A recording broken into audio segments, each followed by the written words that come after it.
জমা দিতে হবে। বিশেষ উল্লেখ্য যে অনলাইন আবেদনপত্র সকল কিছু সাবমিট করা হলে যদি পরীক্ষার ফি না দেওয়া হয় তাহলে আবেদন কিন্তু গ্রহণযোগ্য হবে না।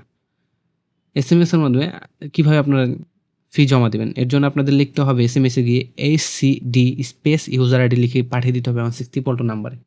ফিরতি এসএমএস এ আপনারা একটা পিন নাম্বার পাবেন। তারপরে আপনাদের সেকেন্ড এসএমএস করতে হবে যেখানে আপনারা লিখতে হবে HCD space yes space pin number লিখে পাঠিয়ে দিতে হবে 160 পল্টন নাম্বারে। ফিরতি এসএমএসে আপনারা ইউজার আইডি পাবেন এবং পাসওয়ার্ড পাবেন। পরবর্তীতে আপনাদের জানানো হবে কিভাবে আপনারা কখন কিভাবে আপনার প্রবেশপত্র ডাউনলোড করবেন অনলাইন থেকে, ঠিক আছে?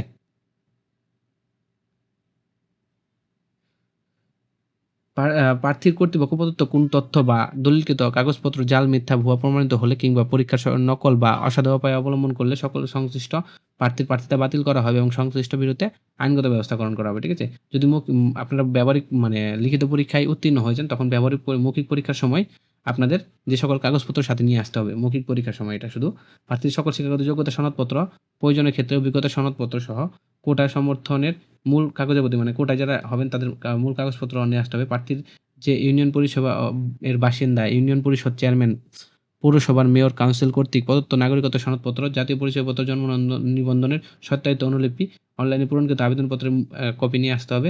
পরীক্ষা সংক্রান্ত যাবতীয় তথ্য বাংলাদেশ সুপ্রিম কোর্ট ওয়েবসাইটে পাওয়া যাবে।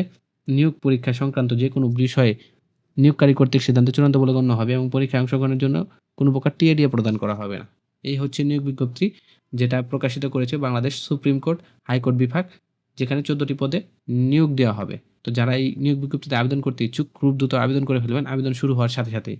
আবেদন শুরু হবে 21 এপ্রিল 2025 সকাল 10 ঘটিকায় এবং শেষ হবে 8 মে 2025 বিকাল 5 ঘটিকায়। তো যারা আবেদন করতে ইচ্ছুক খুব দ্রুত আবেদন করে ফেলবেন।